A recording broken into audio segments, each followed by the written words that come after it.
The test is in 4-part, Part 1, Part 2, Part 3, and Part 4. Now look at Part 1. Part 1.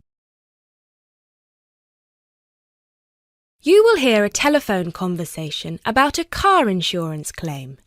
You have 30 seconds to look at questions 1 to 5.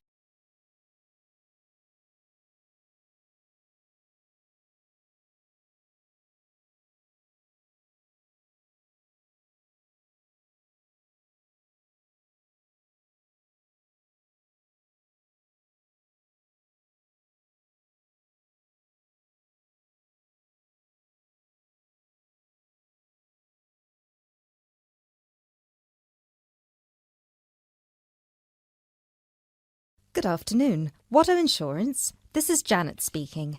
How may I help you? Yes, hello. I would like to make a claim on my car insurance, please. Certainly, sir. First of all, I'd like to inform you that all of our calls are recorded for monitoring and training purposes. Is that okay? That's okay. Could you please tell me your full name? Sure, it's Mr. Bennett Fisher. Okay, sorry, how do you spell your surname? It's spelled Fischer. Great, thank you. I see that you have taken out a third-party fire and theft premium with us on a 2013 light blue Volkswagen Passat. Is that okay? Yes, well, almost. The colour is not light blue, it's light green. Okay, thank you for updating your information with us. What is the nature of your claim with us today? Last weekend, I had driven up to York on business and left my car in a monitored car park. However, it was only monitored until 8 p.m, and I did not return to collect it until 9:30 p.m, after which no car park staff were present. When I arrived at the car park, my car wasn't there. It must have been stolen. I see. Were there any valuable items left in your car which could have been seen from outside? Well, I had recently bought quite an expensive radio for my car, but the front panel is detachable, and I always stow it in my glove compartment. So, no, there wouldn't have been anything valuable on display. Okay, Mr. Fisher. Thank you for that information. I'm going to send you some forms through the mail for you to fill in. Before I can do that, I need to ask you a couple more questions. Is that okay? Of course.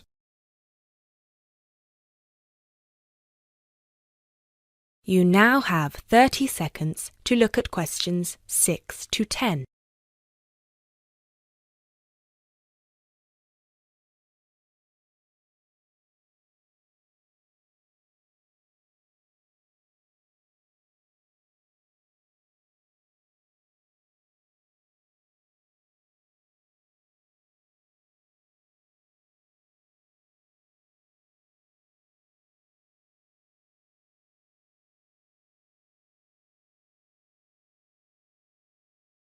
Thanks, Mr. Fisher.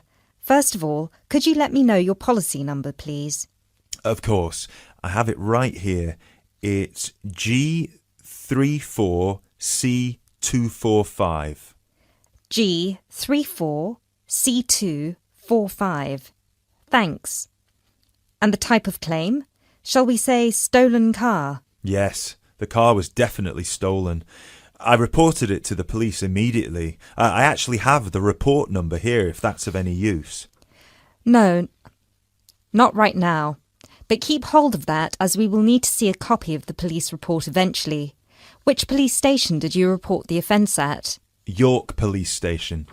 Was it your first time in York? No, but it was the first time I'd driven there. I usually take the train. Were you aware that the car park was only manned until 8 p.m? No, I was not aware of that. Were there any signs put up on the premises that informed car owners of the risks of leaving their cars after normal operating hours? Yes, but they said the car park was going to be guarded until 10 p.m, at which point the entrance is barred so no cars can come in or out. Was any reason given for that sudden change? The police informed me that the staff on duty that night had left on an urgent call. I believe it was something about a family member being admitted to hospital. Were there any personal items left in your car? Yes, first of all there was the car radio I mentioned before. Ah, yes, of course. Anything else? Just some CDs and an old jacket. Right. Thank you, Mr. Fisher. I have everything I need for now and will send these forms out to you shortly. When you get them, please fill them out with as much information as you can, and where possible, include copies of any relevant documents to support your claim, such as police reports and registration details. Once you have returned that to us, we can then start to assess whether you will be eligible to receive compensation. Do you have any further questions for me today? No, that's all. Thanks for your help.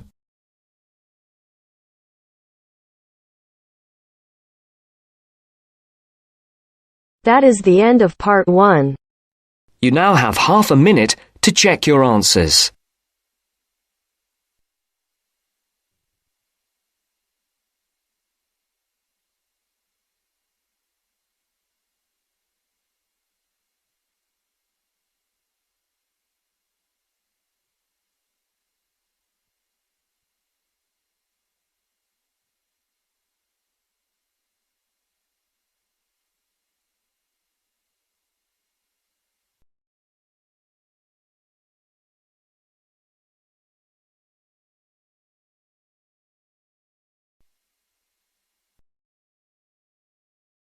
Now turns to part 2. Part 2. You will hear a talk about the history of a poetry award. You have 30 seconds to look at questions 11 to 15.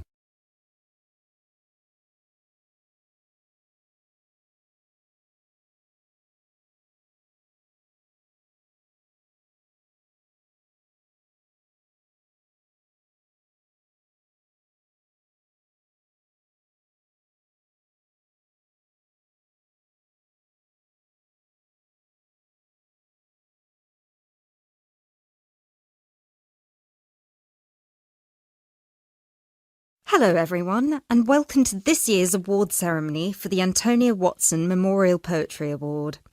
As with previous years, the competition has been particularly fierce and we received numerous excellent entries, so it's an incredible achievement for our 3 finalists who are sitting here amongst you, and we should congratulate them all. However, as with every competition, there can unfortunately only be one winner, and we will be announcing them shortly. Before we do, though, a few words about the award itself. As most of you know, the Antonia Watson Memorial Poetry Award has been presented annually since 2010 and was presented biannually for 2 more competitions prior, once in 2008 and once in 2006. It is entirely funded by Antonia Watson's very generous parents, who offer £1,500 to the author of the best poem on a topic announced at each previous award ceremony, as well as £500 to the first runner-up and £250 to the second, bringing the total up to £2,250. Now, a few words on Antonia Watson herself, without whom none of us would be standing here today. I briefly knew Antonia while at university, where we were flatmates for a year, and I'm afraid that any speech I give will not be able to do her justice, as she was the kindest, sweetest person I've ever met. Thankfully, this part of my speech was written with the assistance of one of her siblings, Thomas Watson, who was not only her brother, but also her best friend. Antonia was born in Slayford, Lincolnshire, in December 1986. From a very young age, she displayed an inquisitive and creative nature, matched in volume only by the gentle kindness of her spirit. She wrote her first poem, named Love Barks, about the death of her dog at the age of 10. This was also her first poem to be published at her school's newspaper, just 2 months after another of her poems, Be Kind, won the 1996 Triad Children's Writing Competition and was published in the competition's anthology. While her early forays into poetry were crowned with impressive success, Antonia unfortunately ceased to write for a few years following the death of her very dear grandfather, Peter William Watson, in 1999.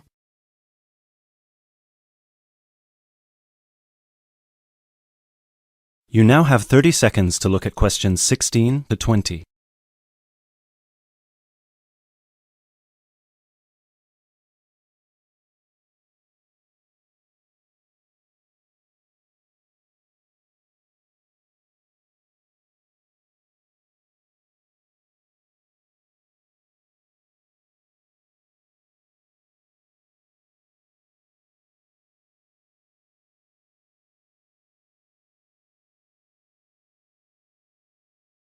While her early forays into poetry were crowned with impressive success, Antonia unfortunately ceased to write for a few years following the death of her very dear grandfather, Peter William Watson, in 1999. Despite her writer's block, however, her artistic nature didn't lie dormant during the next 4 years. She had an active role in various theatre plays, and she also ventured into painting. A few of the plays are available on the internet, and you can find several of her self-portraits on our website, and you can see for yourself how impressive they are. But poetry, of course, remained her passion even then, which is why in 2003 she resumed writing, and her next poem, The War on Both Sides, was published in her college's journal. At the age of 18, Antonia moved to Sheffield to study English literature at the University of Sheffield. This is where she and I met, spending a whole year in adjacent rooms in a flat in central Sheffield. This is also where I met her good-natured, generous parents, Mr. and Mrs. Watson, who came to visit her regularly and always treated me like a daughter as well. Antonia and I grew very close during that period, and while we ran in different circles, we always found time for each other every week. Antonia self-published one collection of poems in August 2005. It was named Burning Stars, after the poem on page 16, which is also the date of her birthday. It was an immediate success amongst her peers at the University of Sheffield, and it was so cherished by her English literature classmates specifically that it had attracted the attention of one of her lecturers, who put her in touch with a literary agent. She had been due to begin working on her second collection right before her tragic passing in a car accident just 5 days before her 19th birthday in December 2005.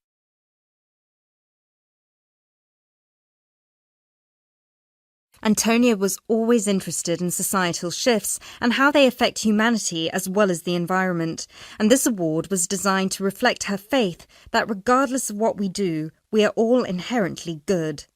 With this in mind, all of the topics this competition has dealt with have been about the potential and the positive side of humanity, such as this year's Young Love theme or last year's Inner Power theme. We've had poems about personal strength, about immigration, about gender equality and peaceful protest. And hopefully in 12 months, the poems we'll be awarding will be just as inspiring with the topic of poverty. I know Antonia would be really proud of what her parents and what all of you together have achieved. So, finally, let's get on with the actual award. As I said before, it's been a fierce competition this year, and with more than 5,000 entries, it was quite the task for our 3 judges to cut them down to just 3. But our 3 finalists definitely deserve to be here, and without further ado, I would like to... That is the end of part 2. You now have half a minute to check your answers.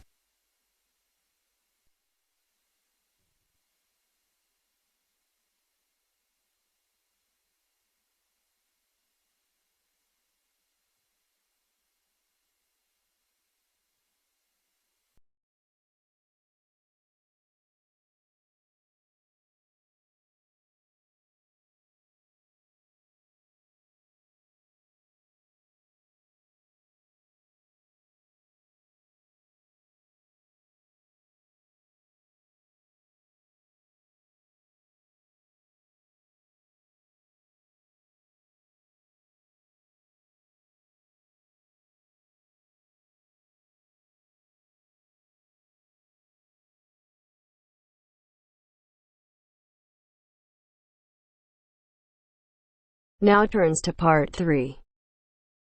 Part 3. You will hear a conversation between 2 students who will discuss a project they're working on together. You have 30 seconds to look at questions 21 to 27.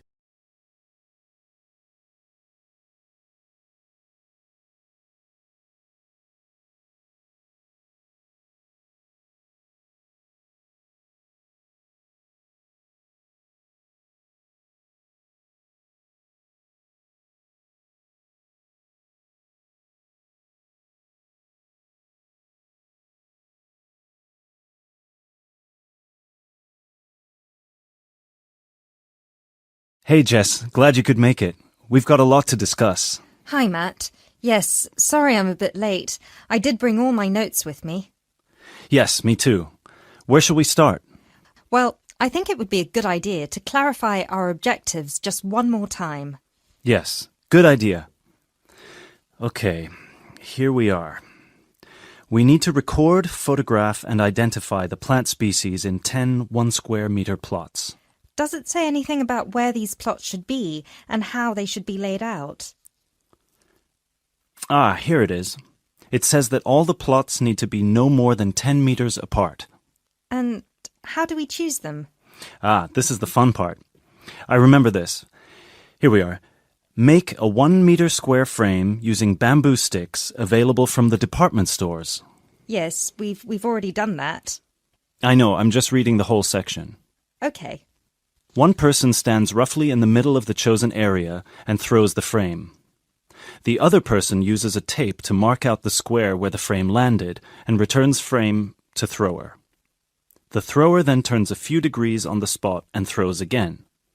The thrower must turn slightly after each throw and vary the force of the throw until after the 10th throw they are pointing in almost the same direction as the first. That sounds a bit complicated. That's only because it's all in writing.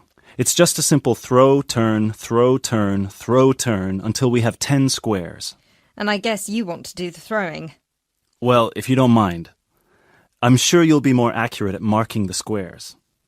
Yes, I am sure I am, and I'm sure you've got a stronger throwing arm.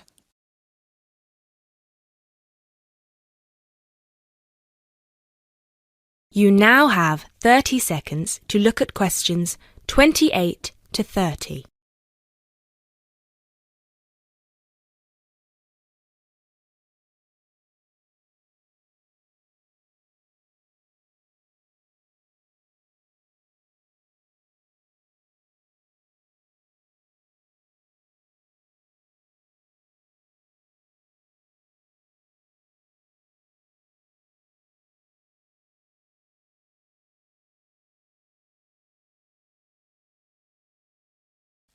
Okay, good. We've got that sorted. Now we need to decide where to go. Yes, I've been thinking about that and I've brought the map. Ah, well done. I forgot mine. Now, I've identified 3 possible locations, but they've all got some disadvantages. Okay, fire away. Well, the area around this lowland marsh could be interesting. There'll be a lot of interesting water plants here. Looks good, but what's the problem? Mainly that it's already a designated nature reserve, and I think there's already been a lot of research done here. Ah, I see. Well, I'd rather do something that's new and can be useful. I agree. That's why I identified this area further west. See, here, behind the beach. Oh, yes, I see. That area there, where it's flat, but quite high. Exactly. If you look a bit further inland, you'll see that there are hills which will protect that area from strong north winds. I see. Excellent. But what's the problem? Just that it may not be very interesting. We know that the geology there is not conducive to a wide variety of plants. I agree. So what's your last idea? Well, I think this one is a bit of a winner, although I did want to show you the other 2. Look up here, on the north coast. Where? See this bay? Well, I know that there's been quite a lot of studies done here, but a bit further to the east, behind this headland. No one has ever looked at that. Well, I certainly couldn't see any studies. That is interesting. And the plant life could be a bit different because of the shelter from the wind the headland provides. Exactly. Brilliant, Jessica. That's a great idea. We'll go there. Thanks. Now all we have to decide is when is a good time. Well...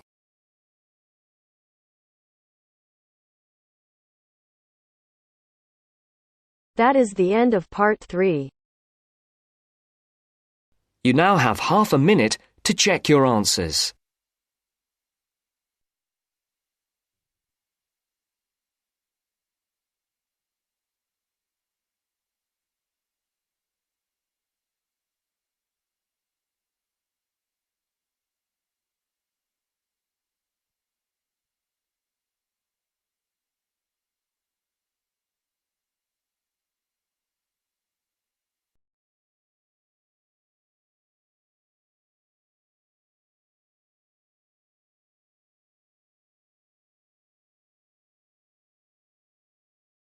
Now turns to Part 4. Part 4.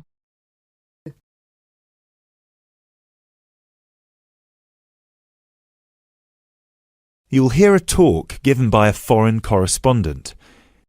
First, you have some time to look at questions 31 to 40.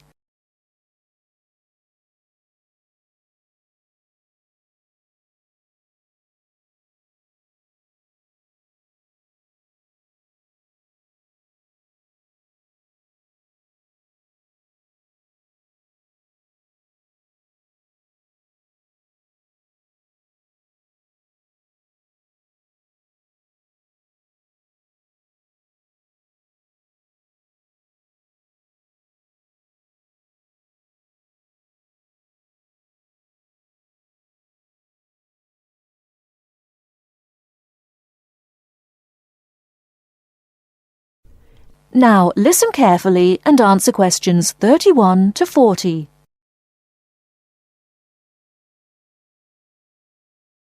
Good evening. As I assume most of you are already aware, I have been asked to come here and talk to you, essentially give you a quick overview of the life of a foreign correspondent, along with a few tips on how to become a successful international reporter yourself, should this be a career choice you elect to pursue. So let me start by this. Don't become a foreign correspondent, at least not due to the romantic notions that come attached to this job, or what you've seen in the movies. Being a foreign correspondent does not mean exotic adventures. It doesn't mean finding yourself at the heart of the action and putting yourself in danger to inform the world. Let me just tell you this. 80 journalists are killed each year in the line of duty. Many more find themselves in prison or are attacked. You need to think hard. Is this the sort of career I want? Is this the kind of reporting I'm interested in? And only after you've carefully considered all the pros and cons should you decide. But let's focus on those of you who believe that, yes, you've got what it takes to be a foreign correspondent, and this is definitely why you decided to study journalism here. You're all third-year students, which means I don't need to waste my time telling you the basics. Of course, you need to read a lot. Books, novels, newspapers, blogs. And of course, you need to be acceptably proficient in various media skills.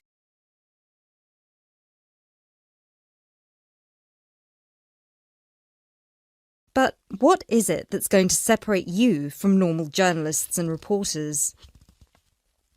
There are 4 things that'll make you different. The first thing is your experience of the world. You can't call yourself an international reporter unless you've been around and seen different places and different cultures.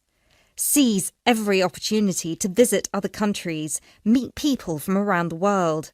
It doesn't matter if it's business or leisure, just hop onto a plane and go everywhere. This will expand your horizons and sharpen your mind, something that, as a foreign correspondent, will help you understand better the culture of the country you'll be covering. And speaking of culture, this is a term you need to make sure you fully understand.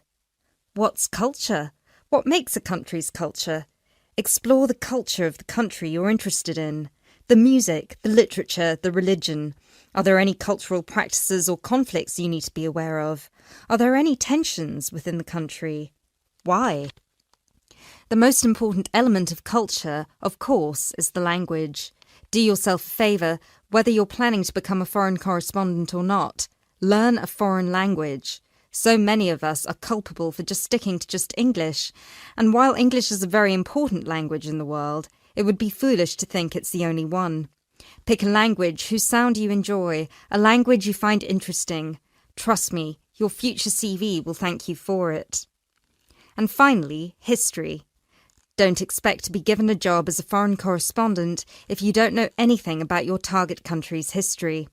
No piece of news is disconnected from the past. The whole world tells a story, and your coverage will suffer if you attempt to arrive in the middle with no reference to or understanding of what came before. The hows and whys always lurk in the past. Seek them. The world of international journalism is changing, like every other industry, due to the internet. The arrival of globalization brought with it a whole new set of rules, and you'll do well to comprehend what they mean for you. Unfortunately, gone are the days when a newspaper would hire you and deploy you to a country. Increasingly, newspapers around the world are beginning to favour freelance journalism, offering opportunities to local reporters with the necessary chutzpah and an understanding of the zeitgeist in their region. What this means for you is that you won't just have to start at the bottom. If you want to sustain yourself as an international reporter, you'll also have to pursue many different avenues at once. You'll need to persevere and push and build contacts everywhere. An old student of mine, a terrible student at university, but an incredibly intelligent woman, she came to find me at a conference that was recently held in Yemen, where I delivered a speech on the future of journalism. She was working for 3 different newspapers as a freelance foreign correspondent, one of them The Times, and she told me that the one piece of advice I gave her that stayed with her and helped her with her career was this: don't be afraid to fail. It will happen over and over again. It's how you deal with it that matters most. So keep this with you, this one piece of advice. Oh, and don't forget, your passports need to be kept current at all times. Thank you very much for listening.